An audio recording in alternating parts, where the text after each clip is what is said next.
Donna. And I'm Kerri. And we are Paranormal Chicks. Episode 144. You want to know what that butthole Colby did to me at dinner tonight? What? He said, "Ooh, guess what the weather's going to be Thursday?" So which would be Christmas Eve. Well, next Thursday because it's Christmas Eve. Sorry. Okay. He goes, "It's going to be really cold with a chance of snow." And I said, "Oh my God, please, please, please, please, please." Like literally crossed my fingers and went, "Please, please, please, please, please, please, please, please, please." And he said, "In Washington, D.C. Like, "You motherfucker." Oh my God. Well, pew pew on that, or poo poo, whatever you say. I want a white Christmas so bad. Go somewhere else. I mean, it was funny as fuck. Yeah. But I was still like, "You motherfucker." Well, update. I still haven't watched Selena. The saga continues. Yes. We were so worried. I know. Edge of your seats. I know. But it's because I got a free trial for HBO and I started watching Euphoria and it has Zendaya in it. I don't know. And I was enthralled. So I had to watch the whole season. It's only 10 episodes, but I don't know why, but I kept falling asleep during it. And it wasn't because it wasn't good. It was just like when I was watching it, I guess. And some of the music just like lulled me to sleep. But 10 out of 10 would recommend. Also, life hack, if you are single and it's COVID, so you haven't been able to mingle, and you have something to put together and you have to do it yourself, and the thing is big, like a console table, but you have small arms and a big belly, and so you can't just like easily pick it up and you don't want to scratch your floors, but it's like, I mean, it's longer than a normal thing and it's wider than you thought it was going to be, but whatever. I was like, how do I get this from the living room to my bedroom? How, Marley? How?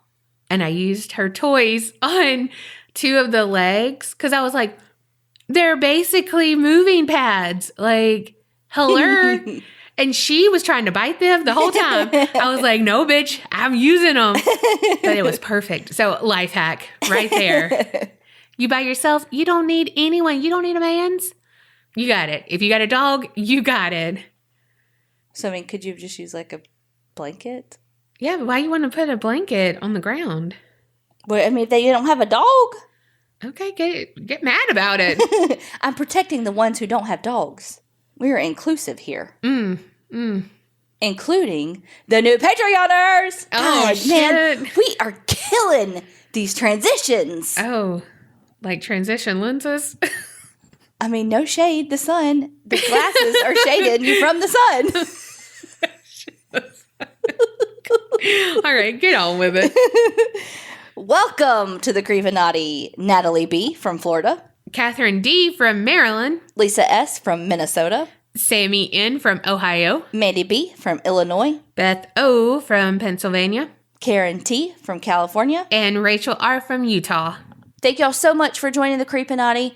If you want an episode shout out, if you want all the extra bonus content they're getting, if you want to get in a secret Facebook group that's not a cult, head on over to patreon.com/theapc podcast. I mean, it is called the Creepinati, though. I'm just saying. But it's not a cult. That's what a cult would say. It's not a cult. All right. Well, I'm going back to paranormal. But, you know, we always have to do a little background. And by a little, I mean a lot. Picture it. Spring City, Pennsylvania, 1908. We all know from past episodes and just history in general that society has always hated and feared people who were different. And if they didn't know, quote, what to do with them, they found a solution. And more often than not, that solution was a mental institution. You say that like that's a past experience. Mm-hmm. Yeah. Well, what we're talking about today is the Pennhurst State School and Hospital, which was originally known as Eastern Pennsylvania State Institution for the Feeble-Minded and Epileptic. I mean, I feel like they could have shortened the name a little bit. It's a fucking mouthful. Right? Could you imagine writing out a monthly check to that place? What part of the name was that on? Right. Well, and you know, this was very popular because it's just more polite for society if individuals who have developmental disabilities if they are set apart from the quote unquote common folk, and they say it's for the individual's gain because they get privacy and protection, so they're sent off to these institutions that end up being their own kind of city and community, which we know. Yeah, I'm sure they really do get fucking protection. Mm-hmm. Yeah.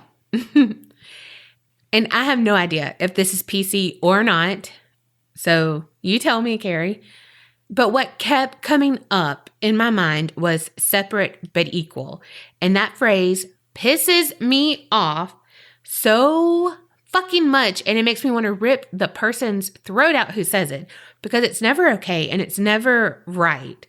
And differences do not make anyone less human or less valuable to society. And if anything, being a bigot does. No, I get what you're saying. You're saying, fuck them. They're trying to say that they are trying to do separate but equal, but really they're fucking assholes and that's not a thing, so fuck you. Yeah. Good try trying to church up your fucking bigotry and assholiness. Yes. Okay, so in November of 1908, Pennhurst opened and was designed to house around 500 patients. And let me guess, they got 6,000 in. Basically, immediately overcrowded. But do you know why? Because orphans, criminals, and immigrants also became residents there. Because anyone who was a blemish to society was pushed in the closet, basically. Quote unquote. Blemish. Mm-hmm. Because an orphan, a criminal, and an immigrant are all the same. Right. Mm-hmm. What a fucking I don't even have the words. Oh, just wait, because this is going to make your blood boil, because it made mine. Just the verbiage. I mean, I'm already on boil. I mean, you're going to put me on fucking super boil? Oh, yeah. So in 1913, the Commission for the Care of the Feeble-Minded was appointed and basically said that people who had disabilities were, quote, unfit for citizenship and, quote, posed a menace to the peace. Okay. So basically what they said is, hey, these institutions are great because this way they can't reproduce with others and can't further be a blemish on society. So they were trying to like sterilize populations of people. Well, moving on, like I mentioned before, it was its own city. Like many of these institutions were, it grew to be more than 30 buildings. All were connected via underground tunnels. There was also a power plant, a farm, a barbershop, firehouse, a morgue, and a graveyard. And all of this was on 1,400 acres. Shit. Yeah, and any needs that they couldn't meet themselves were supplied by a railway line that connected to the city. So there really wasn't any interaction between the quote-unquote city folk, the normal folk, and people in the institution. Did the employees live on the property too, like some of the places, or do you know? No, they didn't. It wasn't like the tuberculosis places. How do I know that? It'll come up in a minute. Well, when you got to Pennhurst, you were grouped into different categories. Very general, but it was about mental aptitude, that kind of thing. Well, you were either listed as an imbecile or insane. Mm-hmm. Oh, wow. Okay. Yeah. And physically, you were either epileptic or healthy. Okay. So you could be I was going to say rocket scientist, but I mean, it's 1908.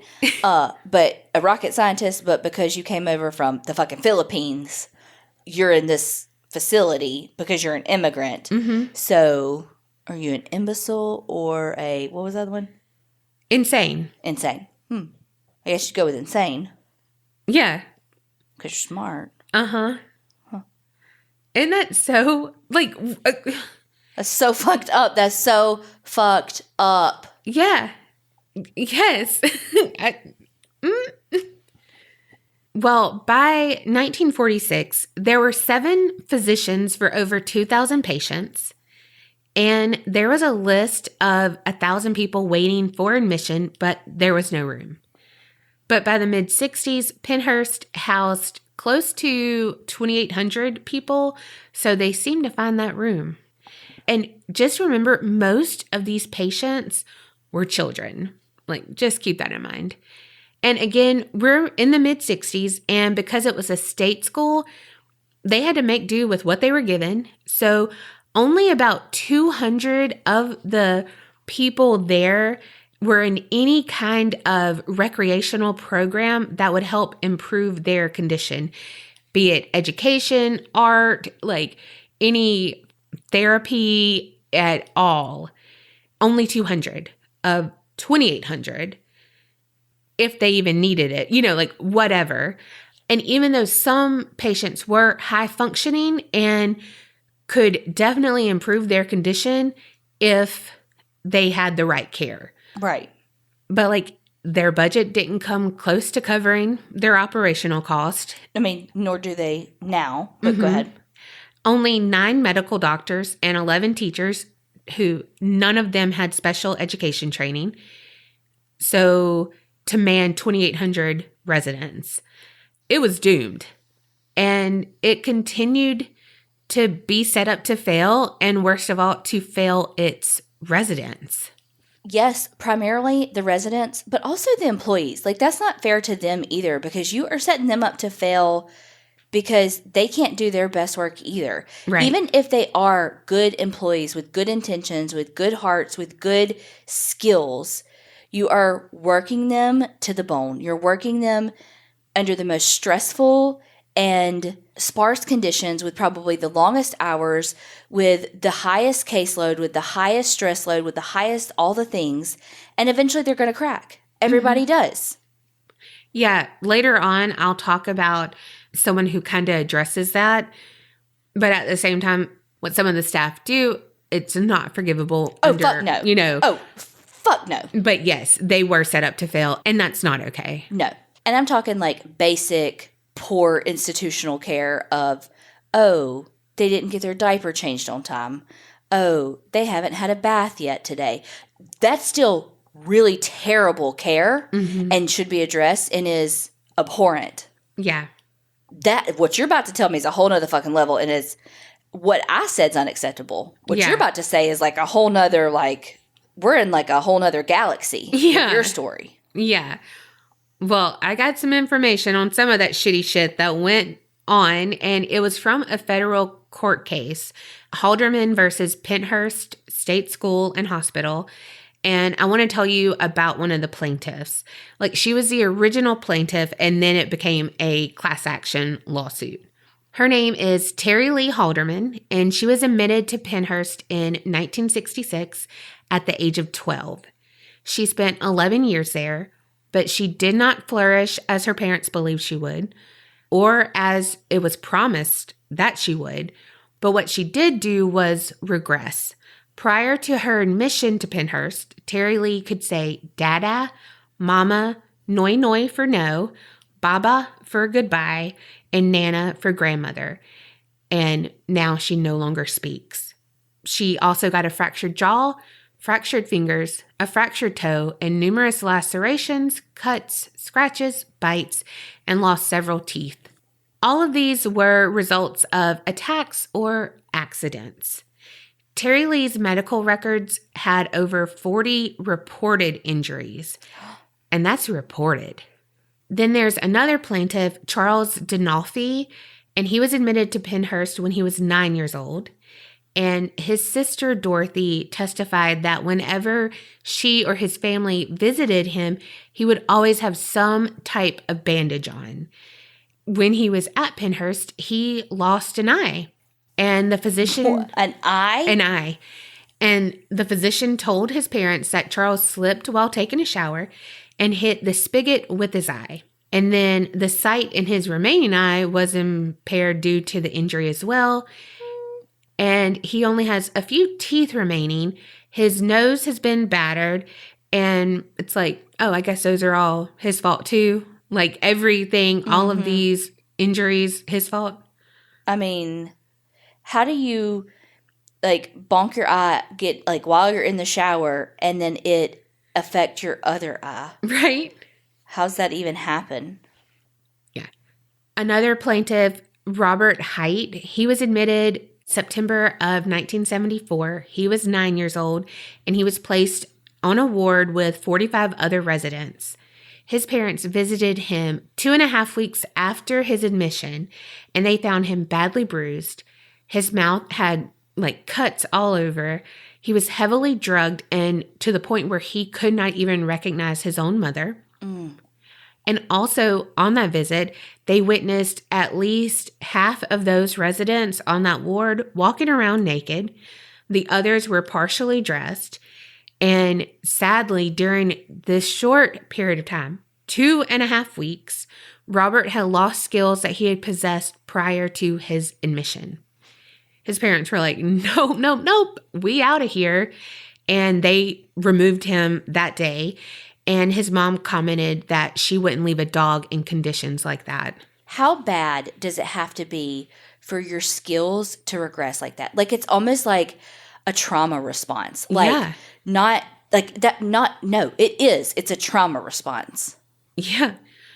It's so sad. So many, there were so many plaintiffs. I can't even cover them all, But so many had injuries, smelled of urine, showed severe regression intellectually, physically. Nancy Beth Bowman was 10 when she went to Pennhurst in 61, and she was placed in seclusion for multiple days straight.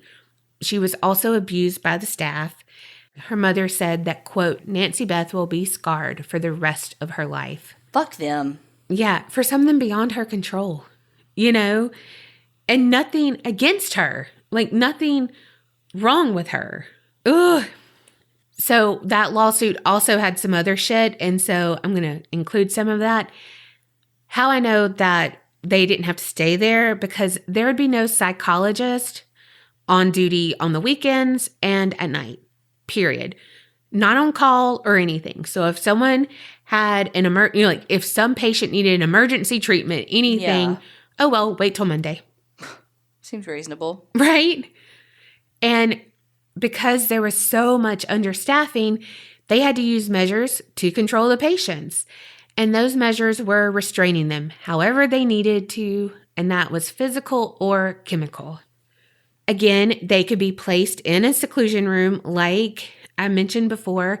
And then there was also one 18-year-old patient who spent 6 consecutive days in 1974 when they assaulted another resident. Or they could be tied to their bed or chair, and those durations varied. Most of the time, the residents would be covered in their own feces by the time someone would come back and check on them. The court case cites one extreme example of a female resident in 1976 who was restrained for, these are a lot of numbers, but you just have to think about this, who was restrained for 651 hours and 5 minutes in June, 720 hours in August, for 674 hours and 20 minutes in September, and for 647 hours and 5 minutes in October, restrained to her bed. It also stated that this resident was extremely self-destructive, wherein she totally blinded herself. So that's why they restrained her. However, no one checked on her. Again, it's still inhumane. Right. Also, she wasn't enrolled in any occupational therapy until a year later in 97. They said that once she began therapy, she was pretty successful and was then able to be out of restraints for as much as 4 hours a day. And then they argued, had therapy started sooner, her self-inflicted injuries could have been avoided, or at least not as severe. True. Mm-hmm. And for chemical, they would be given tranquilizers. And while this is so shitty, it wasn't as a treatment, oh, let me calm you down. Okay, you need a moment, not that that's good, but okay, no. It was I'm going to control you. Yeah. And like we talked about regression, the environment was not encouraging to learn new skills. They had a class for toilet training. However, even if the person graduated from that program, they might not be able to practice or put it into daily use. So they would lose that newly learned skill. In the lawsuit, it stated that most toilet areas did not have towels, soap, or toilet paper, and that the bathroom facilities were often filthy and in a state of disrepair. Gross. And I named a lot of these injuries before, like it's like 40 injuries on record, blah, blah, blah, blah, blah, to these people. But it's obviously they were left unsupervised for the most part. So there were injuries to residents by other residents and through self-abuse. In January of 1977 alone, there were 833 minor and 25 major injuries reported. Reported. But there was also abuse by staff, like I mentioned, and in 1976, one resident was raped by a staff person. Oh my God. Well, I find it hard to believe that's the first time that happened. Oh, for sure. Oh, for sure. Either way, that's so fucked up. Yeah, for sure. And because most of these residents are nonverbal and everything else, you know, like, fuck y'all.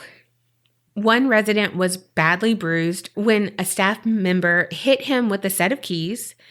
Then another staff member threw a resident several feet across a room. Then one resident was hit by a staff member with a shackle belt. What the fuck? Yeah. Another cruel thing I found was that patients who were aggressive and would bite other patients and staff, Kerri, they would get all their teeth removed. That is my personal hell. Yes. This happened so frequently that years after the place was closed, when people would be in the tunnels, they would find loads of teeth. Oh my God. And it was like you got one reprimand of biting, and the second time, it was your whole fucking mouth being pulled. Like, oh my God. That's not right. No. Like, that's not right at all. And I mean, just from hearing all of that, you can tell there was trauma, there was pain, suffering on the daily. And they say it was so loud on the day-to-day basis, from patients screaming and wailing, that many of the patients just stopped speaking. Again, a trauma response. Yeah. They said that a lot of the residents were like just desperate for human contact, that they would try to get attention any way they could. And if that was injuring themselves, they would. If that was smearing themselves with their own feces and everything to hopefully get a bath, they would, just to get some kind of human interaction. And even that wasn't guaranteed. Bill Baldini was this badass dude in the 1960s. He was an up-and-coming reporter dude, and he got himself a little 5-episode expose on Pennhurst. It was titled Suffer the Little Children because all of the residents, no matter if they were 70, whatever, they were called children. What? Yeah, I don't know why. I just feel like that's demeaning. I don't know. Well, the first segment, like, it opens up with him, and I was like, Bill, you the man. Like, call them on their boo shit, Bill. Seriously. So it opens up, and he's like narrating over the people, you know. And this is a quote. He said, "We ship them 25 miles out of town, and we forget them while they decay from neglect." Damn. Mm-hmm.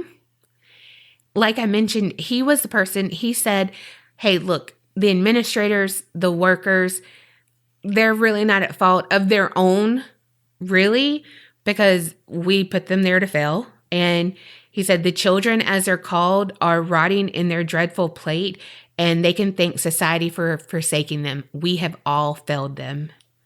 And it's like, yeah, at this point. And it's so easy to say, oh, I didn't know that was happening, because we are all in our little bubbles, you know? But then he went further on to point out that the local zoo, their animals were treated better than the patients. More money was spent on food and care, on average, for the animals than the patients at Pennhurst. The zoo spent $7.15 each day for each animal. Pennhurst, only $5.90. And most of that went to administration cost and everything. And I think it was like only like 70 cents or something went to like the well-being of the patient.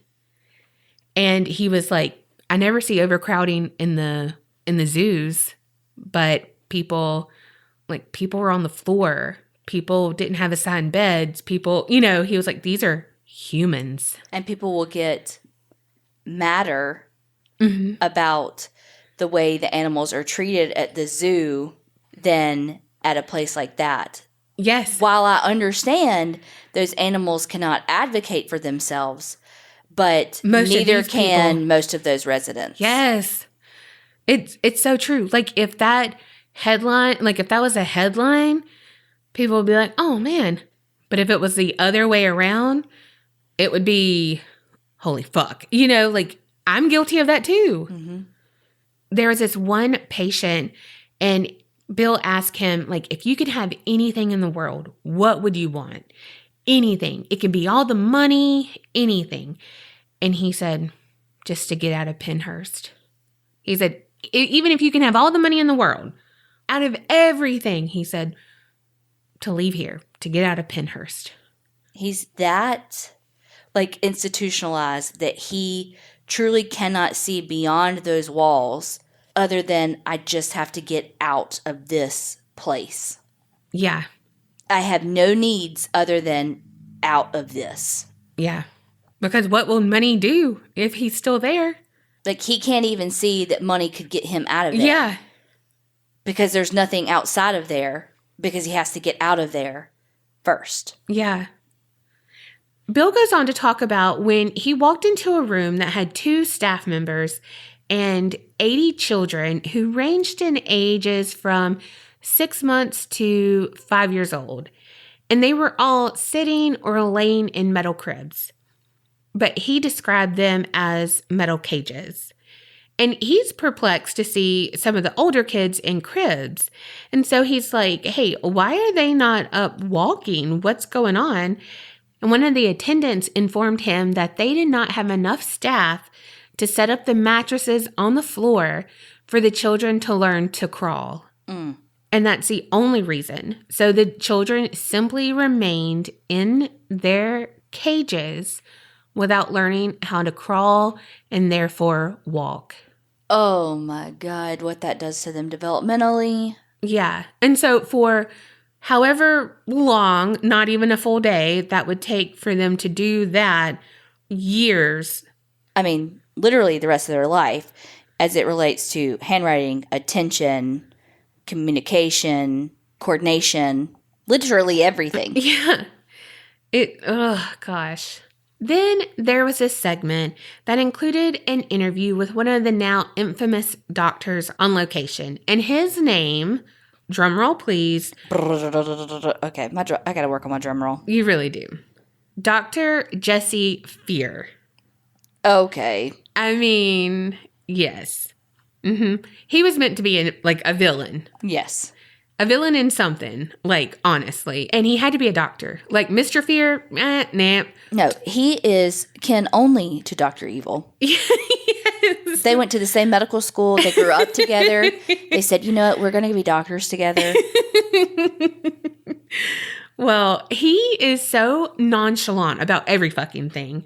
And Bill sits down with him and he asks him to explain some of the ways he's enacted punishment on some of the residents. He just blankly said that he had punished some residents who acted out by, quote unquote, downgrading them a little bit. So what he would do is he would put said resident in a lower functioning ward so it would, quote, offend their dignity. Oh my God. He is also quoted as saying, what we're trying to do is degrade him to a certain extent amongst his fellows here. They make fun of him then for a little while afterwards, but I don't think there's anything inhumane about it or anything, if that's a word. Like, you're a fucking doctor. Again, though, Dr. Fear, but you're a fucking doctor. What is this inhumane word you speak of? Right? And I love how he just thinks that it's just degrading for the person that's being AKA punished. Like, you're saying that putting them on the lower functioning ward, which those people, that's no fault of their own, is like a punishment. And now they know that. So if someone like Billy Bob comes down, they're like, they know that then. Mm-hmm. And like it's only inhumane for just that window of punishment. Okay. Right.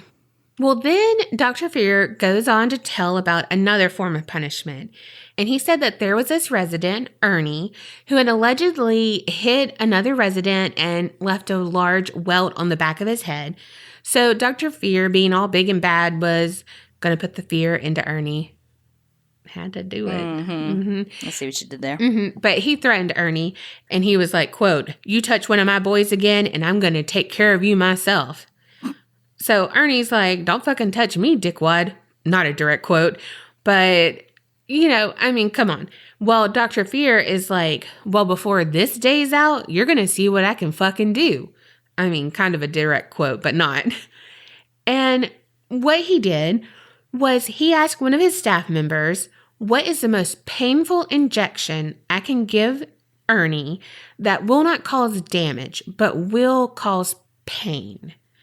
Not just like pain, like, ow, that needle hurt, but like, no, internal pain of whatever, like whatever reaction to the body, like whatever. What will do that won't like, kill them or, I guess be able to be seen later. I have no idea. And he did that. I feel like that's something that the good doctor should have fucking known. Right? Maybe it's because he did actually go to medical school with Dr. Evil. Maybe. Well, he did do it to Ernie, and he could be seen on camera, and he fucking like has that shit-eating grin, and he's like, he really hit the ceiling over that one. Wow. Like,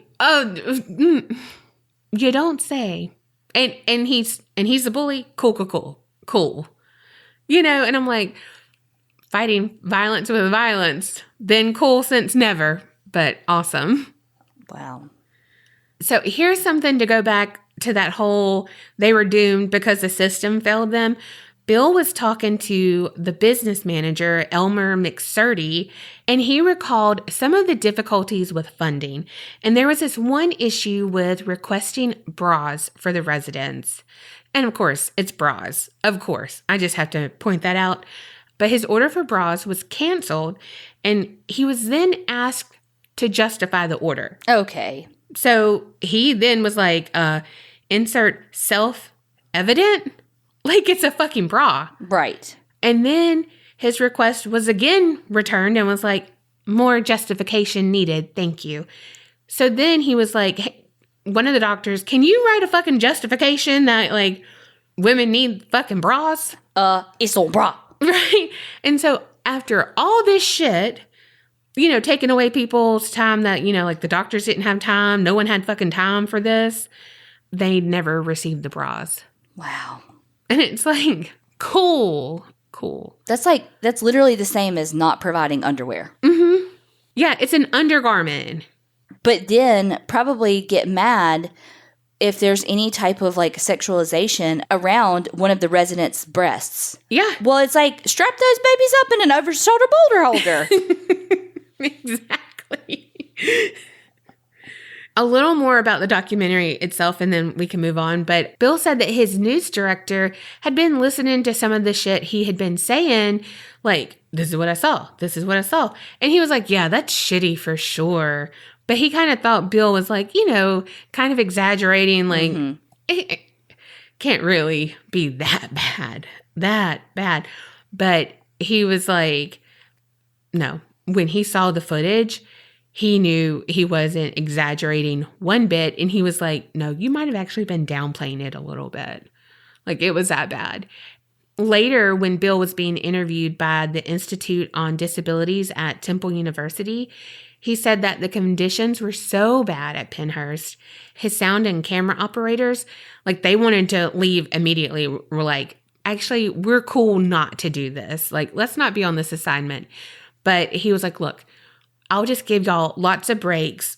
So instead of filming for like one long day, they would film for 5 days or so just to have enough rest so they wouldn't be wanting to leave immediately. Well, Pennhurst closed its doors on December 9th, 1987, due to that lawsuit and everything I mentioned before. And when it closed, it just abandoned everything as it was. The patient's clothes, toys, furniture, medical equipment, all just laying there. And so naturally, a place such as Pennhurst, that's been called Hell on Earth and the Shame of Pennsylvania, is destined to be haunted by the spirits of patients who suffered and died there. There, of course, have been numerous reports of the normal slamming doors, footsteps, but also even vomiting in empty rooms. Yes. Like vomiting, really? But if, you were in feces all day and the smell there. I mean, I'd vomit too. Yeah. I was like, it's not a far stretch. That's a lot of vomiting, though, if it's going to be happening in the afterlife. Wait, whoa. That would be my word. Oh, to have to vomit. Like, I hate to vomit in real world. It'd be my normal. Right? Wake up, vomit. It really would be. You'd if be my ghost had to wake up before 7 a.m., it's going to vomit. Right? Like, it's a given. Honestly. Man, whoever has you haunting them, they're going to love you. I'm a peach. Look, you're going to even try not to haunt them, but you just knock into everything. So be like, oops, sorry. Sorry about that. Didn't mean to do that. I'm literally going to be the ghost form of Urkel.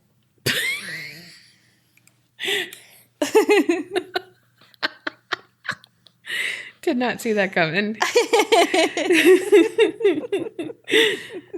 Well, okay. All right. Because there's so many fucking buildings on this campus, it's hard to go through all of them, but the Mayflower is the main one. It has a lot of action. Shadow people have been seen here multiple times, EVPs, the whole gamut. There's this lady, Tamara Lawrence, who worked in the Mayflower building in 2011 when it became a haunted attraction, which I'll talk more about in a minute. But she wrote a book about her time there and just some stories she had picked up, some experiences and whatever. But she chronicles about 4 main ghosts in the Mayflower building. And one of them is Howie, and he's thought to play with a Fisher-Price airplane, which is still there. And he does not like people touching the airplane.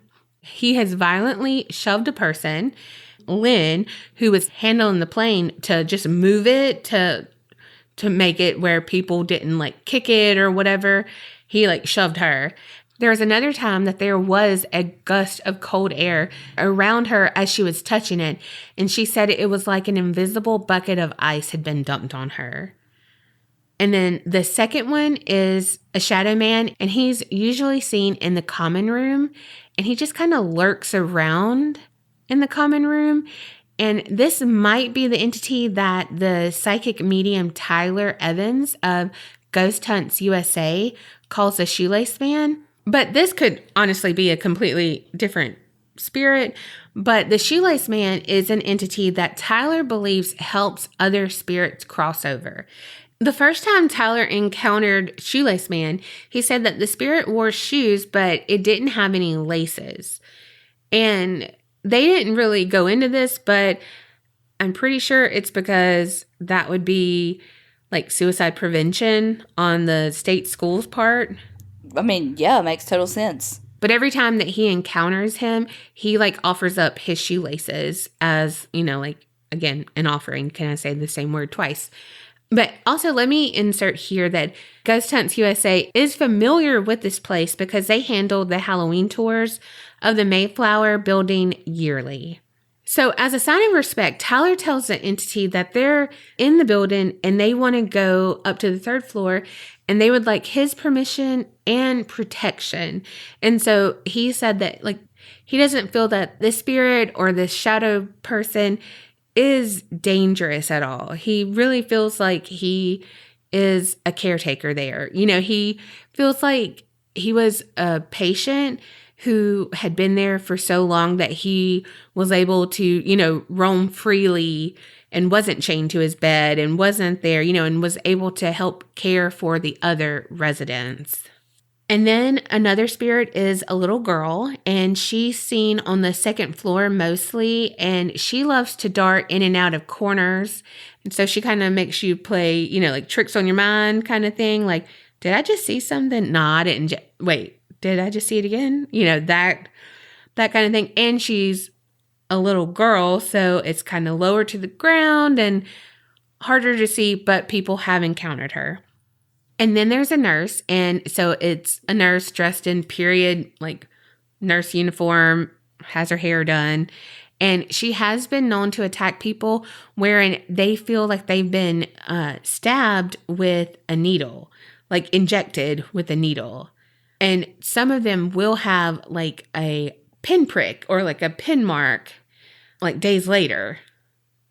One of the former tour guides and photographer of Pennhurst, again, with the whole Halloween tours, Melissa June Daniels, she said that there was a male guest and he was like, one of those bigger, taller, like 6'3", like burly men.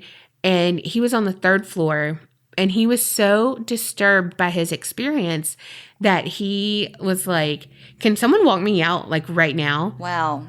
Because he claimed that he felt pressure on his neck, and like when he was like, what the fuck?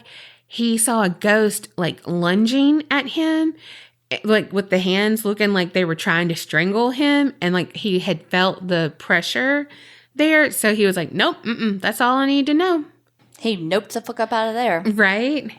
Then I found on the Raven and the Black Cat WordPress website, they had went there to the Mayflower building, and when they were in the back stairwell, the ripped window screen had shook when they asked the spirits to play with them.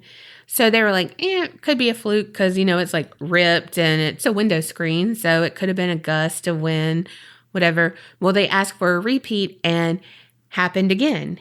And it happened again 2 more times after they asked each time.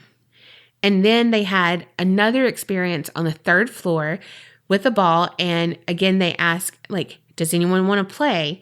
And they said sometimes it felt as though like the ball like rolled right out of their grip, but then sometimes they could feel the ball like pushing into their hand, like someone was literally playing with them. And then another time on the 3rd floor, there was a closet door and it seemed to be locked shut. And John had everyone take a turn trying to open the door. And one by one, they knocked on the door and was like, hey, will you let me in? Tried to open it. Nothing. Well, then when this person pulled on the handle, they felt the door start to open. And so, you can kind of feel that release. And then suddenly it was just violently pulled back shut. And so throughout the day, some other members had a similar experience. And then there was like some banging noise going on from within that closet later too. I would have been like, nope, don't need to open that. Mm-hmm. And then also there's 2 other big ghosts in the Mayflower building. One is they believe Dr. Fear is there, instilling fear from beyond the grave. Had to do it again.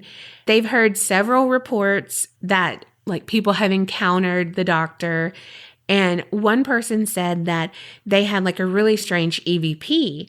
So a lot of the patients, so they had that graveyard and like, everything, but a lot of the patients' bodies were never accounted for.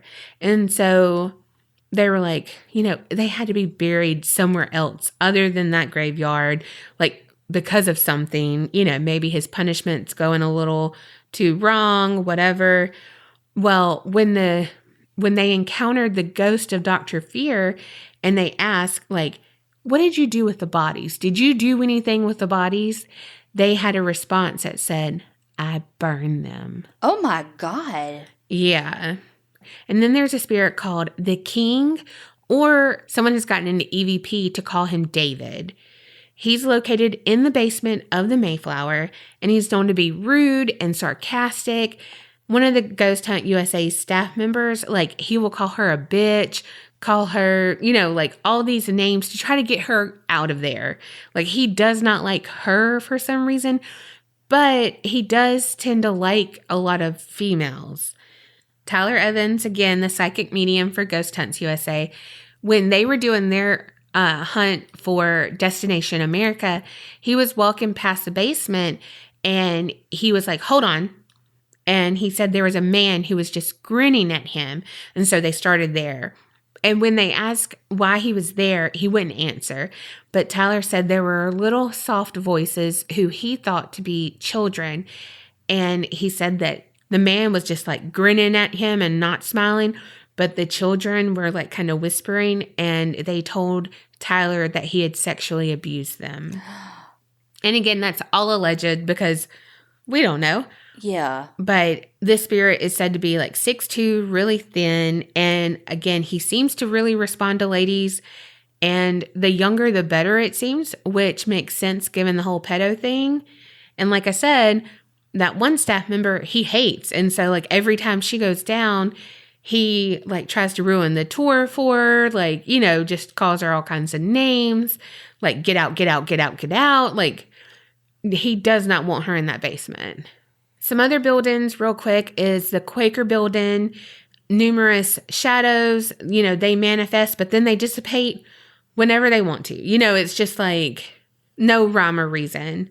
One has been a young female child, and she has long black hair and kind of like hunched over and like long dangling arms. And, what it's reminding me of is The Ring or whatever. Like, ugh. And what they say is like, she will like kind of just peer around obstacles and like corners and like peer up over stuff, and which is even creepier. Mm-hmm.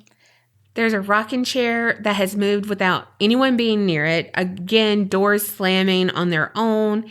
There was an investigator that was shoved from behind hard enough that it left a red mark on the small of the investigator's back. Another investigator was scratched on the arm and wasn't anywhere close to like walls or anything, so it wasn't a Kerri accident. Just like objects just being like thrown around, like a pry bar, some just like unknown objects, but like some brass fixture, just shit like that going like, what was that? And you go in there and it's like a pry bar on the ground. And it's like, that wasn't there before. But yeah.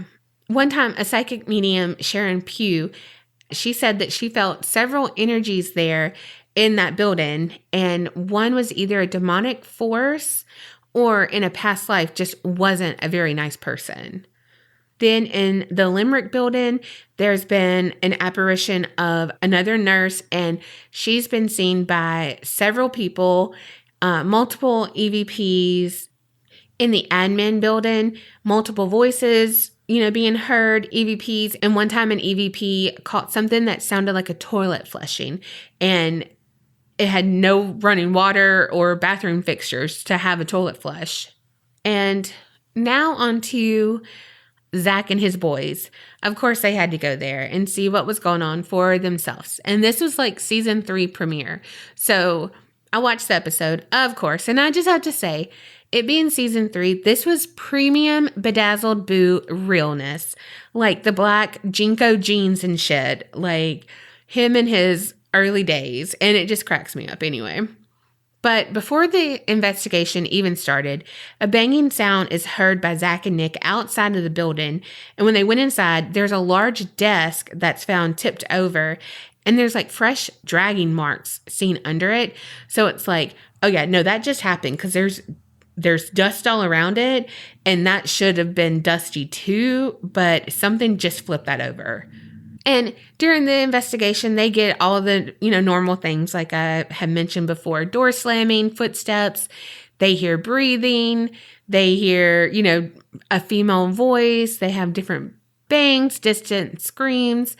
Some of the EVPs were like, go away, hello, get out. Then there's this one time on the investigation that there's a rock thrown at Zach. And so they're like, who did that? Who did that? And one of the EVPs says, the girl did. Damn, tattletale motherfucker. Right? And then there's like this misty kind of, I don't know, mist. And it heads towards Zach. And you can kind of, I don't know. He says he can feel it grab his pocket. Okay, so I'm going to end with this, though, because there's multiple things. Like, so there's so many things, and it all kind of just goes back, like, the king or the basement entity doesn't like girls, or he does. It's inconsistent, but maybe he only likes young girls. Maybe it is true, because he seems to really be attached to, like, some younger investigators who's, like, dad's an investigator. This girl named Jamie, she had been there for forever. And so he really is drawn to her. But older investigators, he wants to get out. And, so it's like shit like that. It just keeps going on. So I don't want to just keep going like, oh, this different crew had the same thing happen. This different crew had the same thing happen. Mm-hmm. So I'm going to end with this. And this is just kind of like, we know bad shit happened to everyone there. We know that energy lives on, and we hope that energy and their spirits can find peace.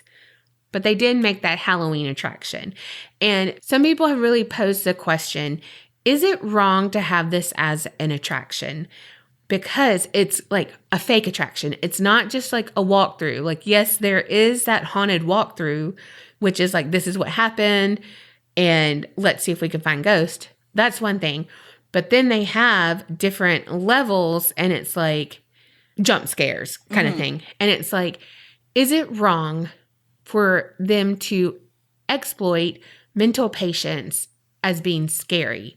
And, I never thought of it as that. Like, so many people, like the asylum and the blah. Like, I've been to one, and it had an asylum, and it's like a crazed patient, blah, blah, blah, blah, blah. And it's like, oh, wow, no, they were in like a psychiatric ward, but that doesn't, like, they might be quote unquote crazy, but that doesn't mean that they're a killer.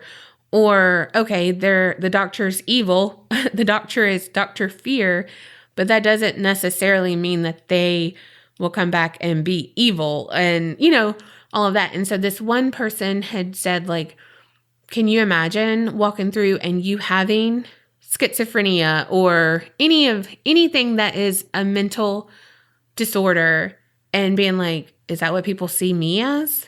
And I just had never thought of that. And so that's my question to you. Well, yeah, it's wrong. It's one thing in like a haunted house to have like this like crazed patient as like a character. Why? I don't know, because no, that's really, what I'm saying. Just like as this one person. But if like you're having like this whole haunted house at this place, that the whole concept of the haunted house is this hospital that was this thing, and it's like the whole thing, like conceptually the whole thing is it. I don't know. I feel like it's poking fun at some people who went through some really bad stuff. It's so hard because it's like, where do you draw the line then? Like, I mean, if you have like this crazed patient that's like was bit by a bionic spider, and then went crazy in the hospital, like that's very different than like, and they're dressed like as a patient, than in someone who was like in a psychiatric facility, crazed patient is what I mean by having a patient, quote unquote patient, in a haunted house, and having a haunted house like this, and the whole concept being this fucking real life shit that happened. That's not okay. Yeah, I definitely agree with you on the second half. But you see what I'm saying, though? It's like, this is not even like a real thing. Yeah. The first thing I said. Yeah. Like, but I feel if they have like mental patients as a thing, there's a whole theme. True. To it, like. Well, but some places, though, they have a bunch of different things in it anyway. You know what I mean? Every room may be a different theme. It's a bunch of different things within one, Yeah. So that's kind of where I'm going. Well, what do y'all think?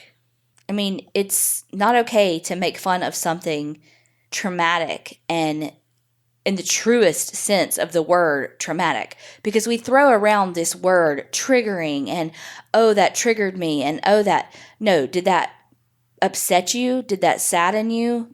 Is that what you're defining as, like, is that the emotion that you're feeling versus triggered, you know?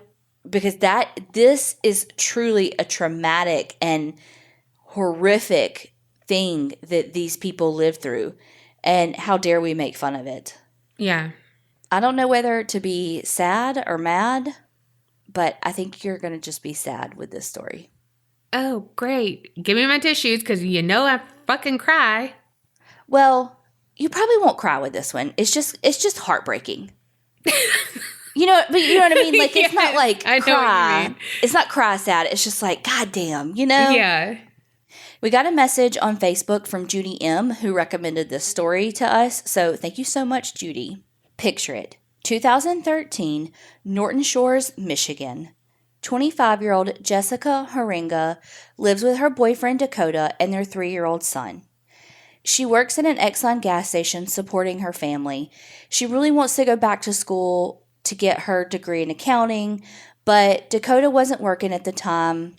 They only had one car. They even shared a cell phone. So it just wasn't the time for her to go back to school. She had to just do what she had to do and keep working at the gas station. She usually worked a late shift, like the 4 to like 11. I think the gas station closed at like 11:30. She always closed alone, and the gas station did not have CCTV footage because the owner said that he only lost about $3,000 in gas from like pumping and then driving away. So he says he's not going to spend $5,000 on installing a security system when he's only losing $3,000. But I'm like, okay, so if you're losing $3,000 every single year, why not spend $5,000 now? Oh, you know, and the safety of your employees. But cool. That doesn't matter. You know, and your customers too. So cool. Yeah, for sure. And okay, just go a cheaper route for right now. Like, fuck. I mean, go up to Sam's and get some fucking Arlo cameras for $600. Yeah, not sponsored though. No. She just looking at shit, I guess. I mean, go to my wish list on Amazon. But seriously, that pisses me off. Like, if you were working there, if your kids were working there, if your wife was working there, you would want security. And the owner, like, specifically said that he hired pretty girls to work because he said that it made the customers want to keep coming back. Because the store was not far from a factory, and so he wanted the customers to keep coming there. Yeah, it makes sense. So have fucking CCTV. Yep. Like, I literally wrote down, cool, bruh, your employees mean nothing. Who are you, me? I was going to say, call me Donna. Jessica was special to her customers, though. Like I said, the gas station was by a factory, so they did get regulars. You know, people would come in before work, after work, that kind of thing. So there were people who would come specifically on days that they knew that Jessica would be working because they liked her so much. Did they have that good gas station pizza? Because I got this good gas station pizza close to my house, and this one girl does it the best. I only go when I know it's her. See, she's your Jessica. Mm-hmm.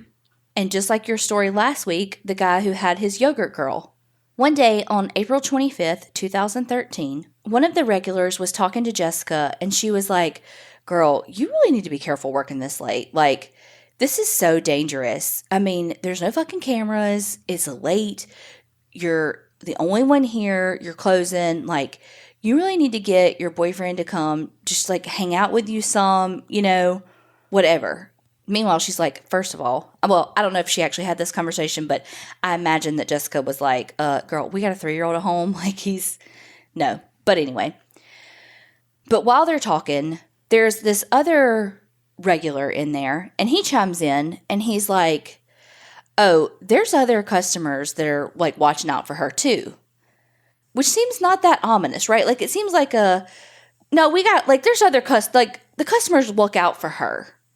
Okay, see, it seems ominous to you, right? But does it seem ominous to you because I'm telling you that story? No, that seems weird just because it's a gas station and not like, no, that it seems weird because it's a gas station to me. Okay, see, it didn't seem weird to me. Like, it seemed like, no, man, we got her back. Like, we're watching out for her too. We take care of our own kind of thing. Yeah. But it bothered Jessica.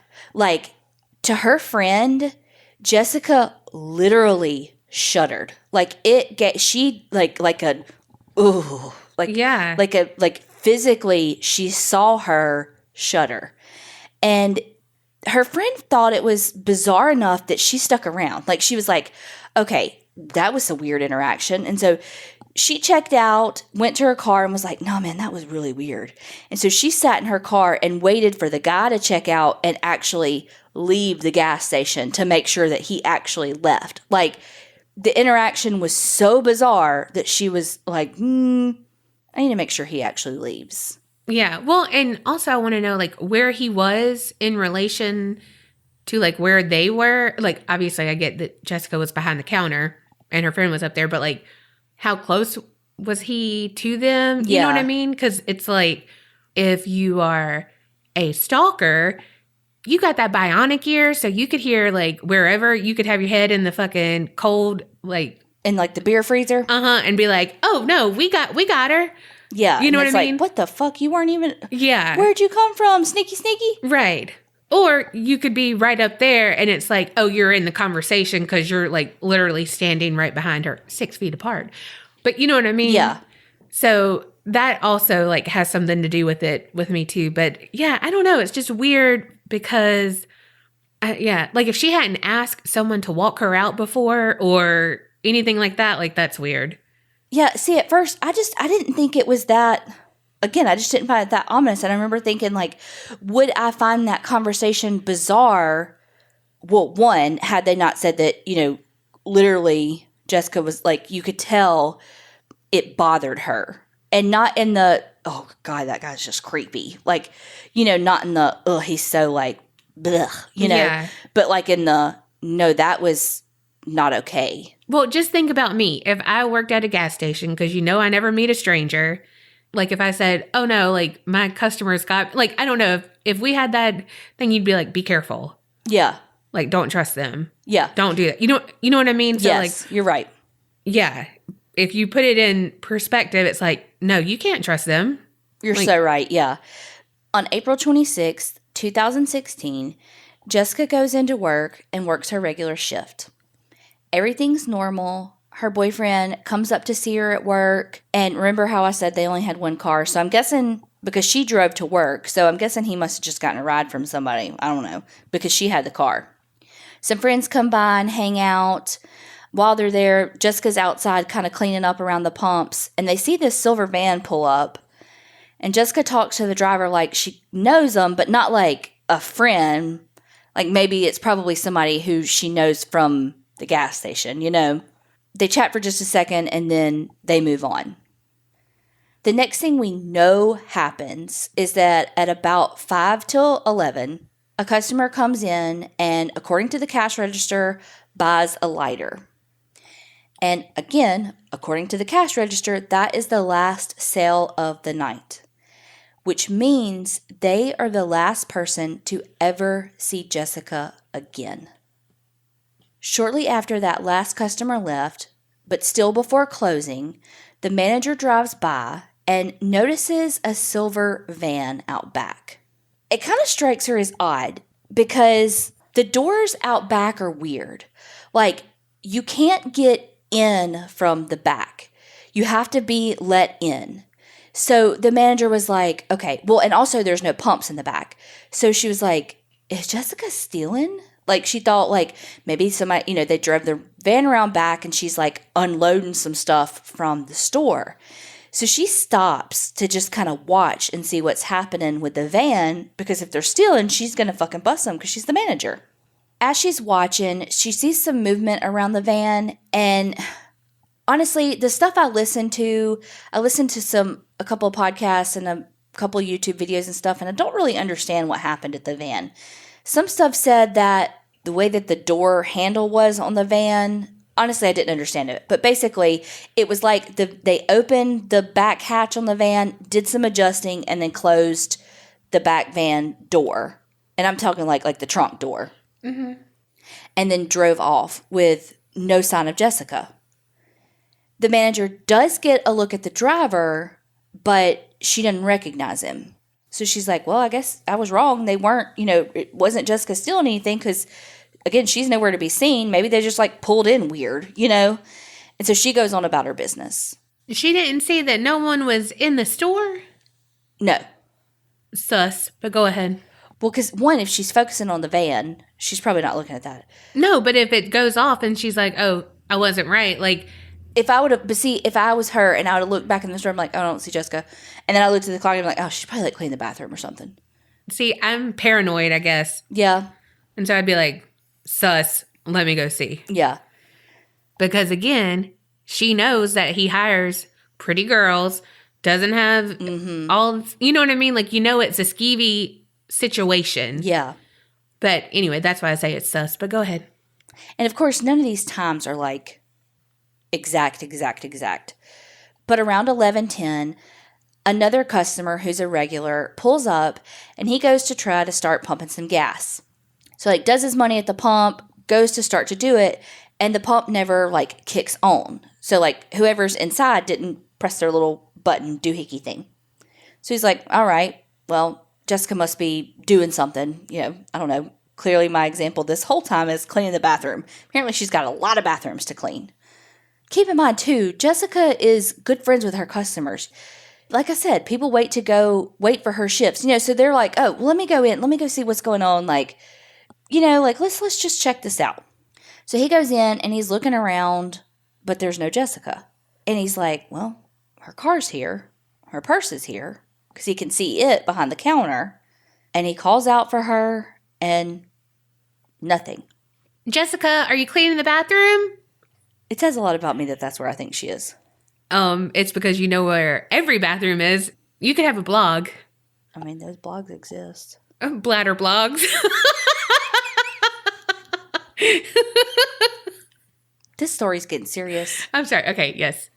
Go. Okay. After he asks, Jessica, clean the bathroom? He's about to leave, and he's like, man, something just isn't right. Where the hell is she? Because it's not closing time. They're supposed to be open right now. Where is she? And he sees that the cash register is a little ajar. And so he calls police. And you can even hear on the 911 call, which we're not going to play. You never include 911 calls. Me, I'm like, we're going to, and listen, include 911 call. But even on the 911 call, he's like, yeah, so I'm at this gas station and nobody's here, but I don't really know. And they're like, well, did you call out for him? And he's like, yes, I asked if she was in the bathroom. Yeah, but I mean, where are they? Kind of thing. When police get there, they immediately treat this as foul play because just like that customer, they notice that things are bizarre.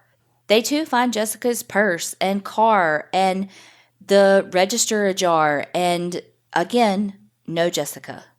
The other thing that they find is out back about a 2-inch drop of blood and a battery cover to a laser sight of a handgun. So the police bring out the canine unit and they find nothing. And of course, like I said, the owner is a cheap-ass motherfucker, so they have no CCTV footage. Police believe that Jessica was the focus of this kidnapping because there was money left in the register and her wallet. And her car. True. Well, and like I said, you couldn't get into the gas station from the back door without being let in. So was it someone she knew? Was she out back, smoking a cigarette, and someone came up on her? Did someone say they needed help, and she opened the door, and they kidnapped her? Did they hit her over the head with the gun, and that's what knocked the battery cover off, and that's what caused the blood on the ground? They didn't know. Couldn't they have come in from the front and then, been like, hey, Jessica, blah, blah, blah, blah, blah? I mean, they could have, yes. And then, when they got back there, she was like, oh, shit, no. And then they were like, bam. Well, I mean, yes, of course. Okay, just... Throwing my hat into the ring here. Police were able to take samples of the blood, but of course, that's going to take some time. They were able to pull footage from CCTV from the surrounding area. Like Thankfully. Right, some stores and stuff. And they were able to spot, you guessed it, a silver van. More specifically, a silver Town & Country Chrysler van. But from there, it went nowhere because they lost it from the footage. Police then contacted the manager and the owner of the gas station to see, is there anything they need to know about the customers? Have there been problems, et cetera, et cetera? And the manager told them the story about the silver van and that, her thinking that maybe stuff was being stolen, which obviously it wasn't because there was literally nothing missing. But a human. Exactly. And that made police perk their ears up because a silver van. She goes on to say that she got a good look at everything and it was a silver Town & Country Chrysler van, and that it was a guy with like some curly or like crazy hair with like a red or an orange sweatshirt on, but that she was willing to go with a sketch artist to have him make up a sketch. So she got a pretty good look at whoever was driving the van. Police released a sketch, but not much came out of it. Very sus. Like, not surprised. Let's just be honest. Well, of course, when anyone's missing, you have to start with the people that are closest to them. So they're going to look inward at the people around Jessica first. And that includes Dakota, her boyfriend. Well, his alibi for when she went missing is that he says he was at home with their son while she was at work. They only have one car. Jessica has the car, so stand to reason he's at home with the son with no way to go anywhere. However, he was up there earlier without a car. Right. Well, even if he was, none of them have a van, a silver van, much less a Town & Country van. Well, Jessica was a devout journaler. And her mom told Dakota to make sure that he gave the journals to police because they may be a good lead for police. You never know what someone's going through, no matter how well you think you know them. So after Jessica had been missing for some time and there were just no fucking leads, I mean, everywhere they turned, they were hitting these roadblocks. And Jessica's mom was talking to one of the detectives. She asked did anything ever come of her journals? And the detective is like, what journals? What the fuck are you talking about? And she's like, Dakota never told you about the journals?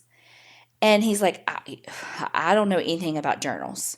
So he goes to Dakota to ask about these journals, fully expecting that he is going to be like, well, they were destroyed, or oops, could never find them, or I don't know what you're talking about. Like, fully expecting one of those answers. But it wasn't. He was like, oh, cool, here they are. And so police begin to read the journals, and it starts to paint a very different picture of Jessica's and Dakota's relationship than what her family knew. Their relationship was not a good one. Everyone knew that they shared a car and a cell phone, and they assumed it was to save money because they were financially struggling. But no, it was because Dakota wanted to keep an eye on her. He was financially abusing her, is what that is. Like, let's call a spade a spade. That's fucking financial abuse.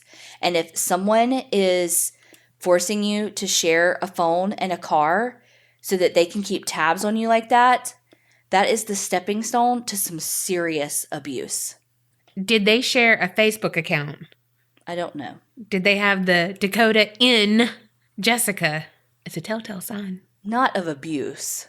Of something going on, of distrust somewhere. But not abuse. No, I'm just saying of distrust. Okay. Well, the abuse didn't end there. According to Jessica's journals, there were times that Dakota was physically abusive. And Jessica wanted out, but she couldn't see a way out. So the journals put Dakota back on police's radar. But the evidence just doesn't support it. There's nothing other than a rocky relationship that points to Dakota having anything to do with Jessica's disappearance. His cell phone records support his alibi that he was at home the whole time. So, I mean, yeah, could he have left his phone at home? Yes, but from what I understand, it was like being used at home. You know, it's not just like, oh, it was sitting at home. It was like pinging, you know? This is why you need to have nosy ass friends like me. Because if you were out there, like if you were Jessica and you were like cleaning up the thing and you talked to someone in a silver van and I'd be like, she looks like she knows that person but doesn't know that person, and you came back in, I'd be like, who was that you were talking to? What were you talking about? You know what I mean? Mm-hmm. And like at least it would be, even if she was like, it was a customer or it was Dakota's friend or it was whatever, like it would be something. Pays to be nosy sometimes. Yeah. A whole year goes by and police are no closer to solving where Jessica is or what happened to her. But then on June 29th, 2014, 911 gets a call that 36-year-old Rebecca Belch was found in the middle of a road and had been, according to the caller, would appear to have been hit by a car. When police get there, they quickly realize that she had not been hit by a car. Rebecca had been shot in the back of the head 3 times. She had bruises on her wrists, her hands, her back, and her legs. So what the fuck happened to Rebecca? Who the fuck is Rebecca? Exactly. And what does this have to do with Jessica?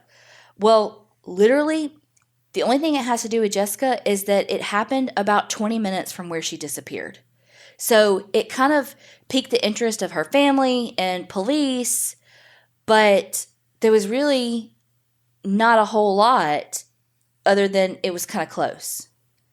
So Rebecca had been out jogging when she was assaulted. And what we do know, because there's not a lot that I really found about Rebecca, but what we do know is that there were 3 .22 caliber shell casings found next to her body. There were some discrepancies I found online about when she died. Some articles said that when she was found, she was already dead.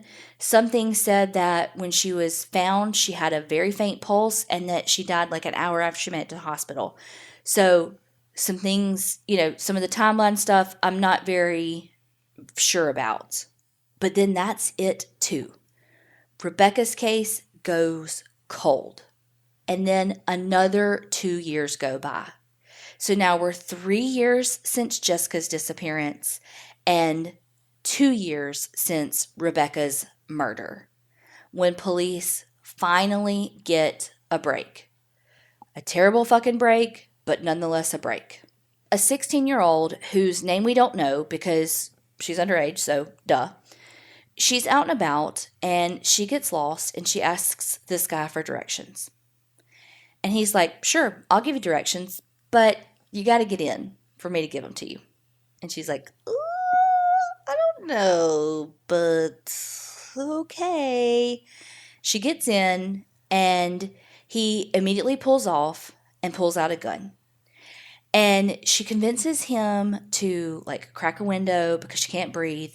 And then basically like a badass motherfucker, Mission Impossible style, jumps out of a moving car, gets away kind of thing. She goes to police and says, this happened. I can give you a description. Guess what? He drives a silver town and country van. Oh, and guess what? I can pick him out of a fucking lineup. So insert fuckface Jeffrey Willis. So Jeffrey Willis is this factory worker who had been in and out of jail for just some bullshit stuff. He is just a piece of shit all around that we don't like him. So, like, he was a janitor at a school who lost his job for, like, watching porn on the school's computers, like, shit like that. Like, ew, you know? So, police ended up getting search warrants for his van and his house. In his van, they find this locked toolbox that has video cameras, handcuffs with chains, a ball gag, rope, a pole, restraints, a pair of gloves, lube, a battery-powered sex toy, an empty prescription bottle. Some stuff said it was Viagra, some Polaroids, some different like names and addresses, just some other sex toys, some keys that I'm not really sure what they were to. What in the toy box killer is going on? Right. Another thing, though, I saw said that they had found like sedative medication too, though. So I'm not really sure, which was in his house versus in the car, that kind of thing. They also found a .22 caliber gun. Guess what that gun matched? The same gun that was used to kill Rebecca. So police are like, got him for fucking Rebecca. So they're not really thinking about, I'm sure they're thinking about Jessica in the back of their minds. But when they see this gun and they see that the battery cover on the laser sight on that gun is fucking missing, they're like, ping! Wonder where he fucking lost that. Damn, son. Well, also, it's been a while. Get that replaced. Right? Dumbass.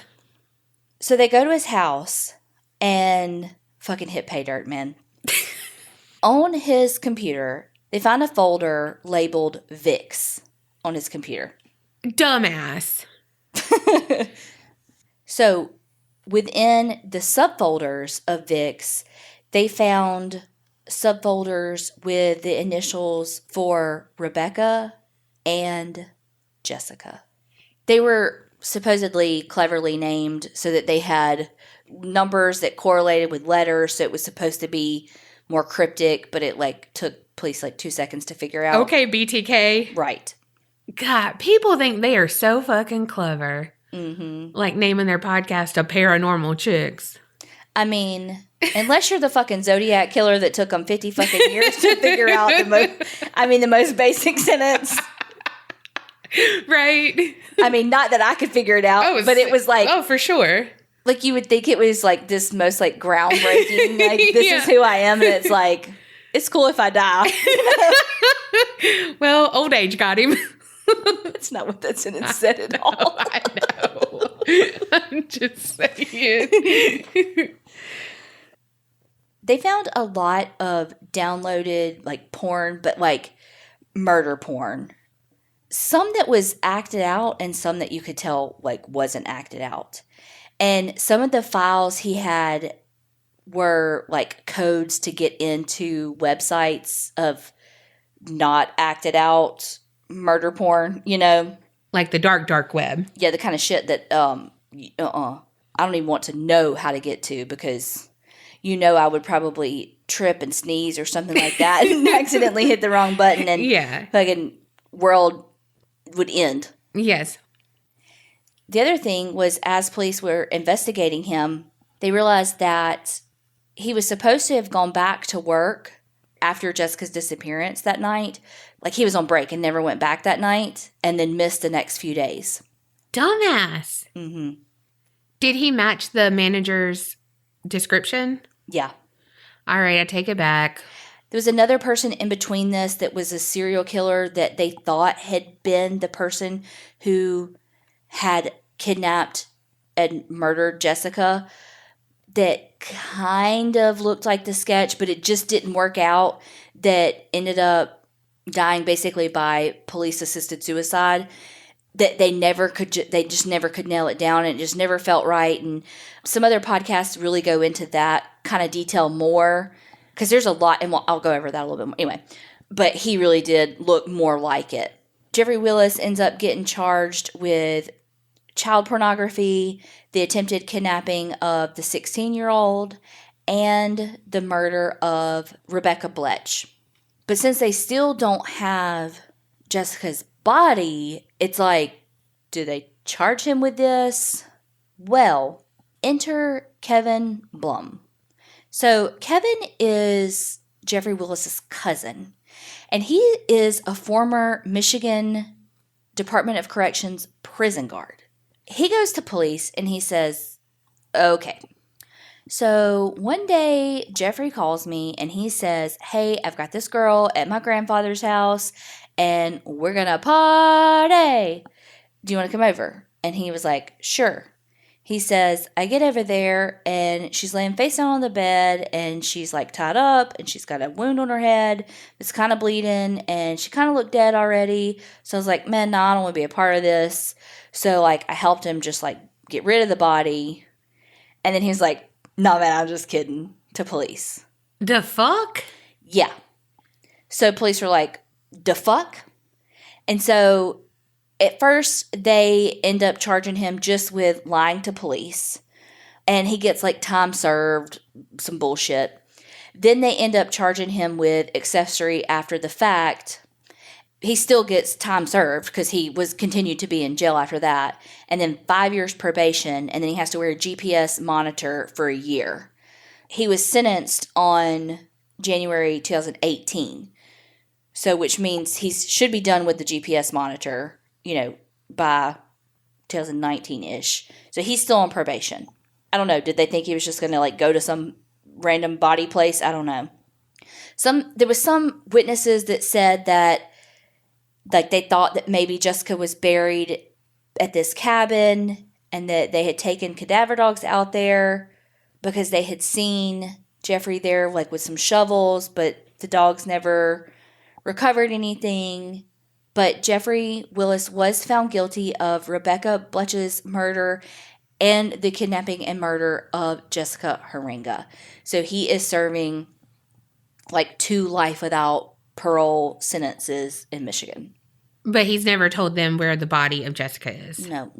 So her family has gotten, closure for the shit word that closure is, as far as he's convicted of it because, he did it. But no, there's no body. But he did show, not that, this whole case doesn't show his true colors, but he just, during the trial, some of their arguments were just so shitty and just so like victim blamey and shitty and just trying to drag Jessica's name through the mud and all of that because apparently Jessica had been doing some heroin. And so he was saying like, well, you don't know that it was my silver van coming to see her. Like it could have been somebody bringing her heroin or coming to get her because of her heroin. Like she owed them drug money or whatever in a silver van. You don't know that it was mine kind of thing. And so it was very victim blamey and inappropriate. And it's just been such a hard road for her family after because Dakota had some hard time with, like he had a drug arrest for marijuana, but he had a drug arrest. And Jessica's sister had a pretty long custody battle to get custody of Jessica's son because I think Dakota was going through a lot. And hello, there was obviously some domestic violence going on too. So, you never know the inner workings of whatever. We'll never know the whole story of anything. But it was just this long custody battle and all of that. And so I just want them to have some closure. I hate that word, but you know what I mean. Some peace. Maybe that's the better word. But I will say there has been a little bit of good to come out of it. There's been some legislation in the works called the Jessica Heeringa Act or Jessica's Law that as of March of 2020, the small businesses have still been fighting. But anyway, it's to require like gas stations and stuff like that to have CCTVs. But small businesses are fighting it because it also called for stores that are open between the hours of 11 and 5 to have 2 employees on shift during those hours.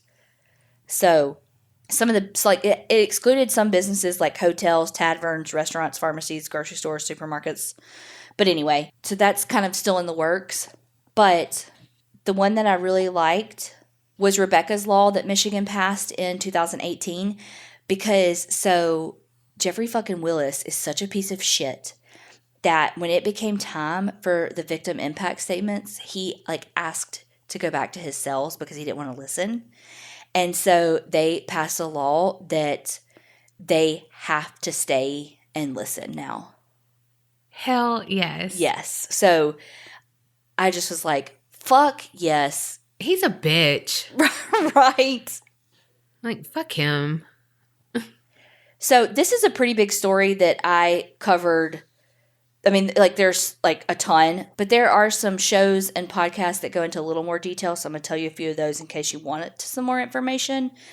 Jessica's case was featured on Unsolved Mysteries and Disappeared on Investigation Discovery in 2015 and 2016, respectively. But I feel like there's been some stuff that has happened. Like, Jeffrey Willis was arrested like literally the week after it aired on Disappeared. So like there's been closure since those episodes.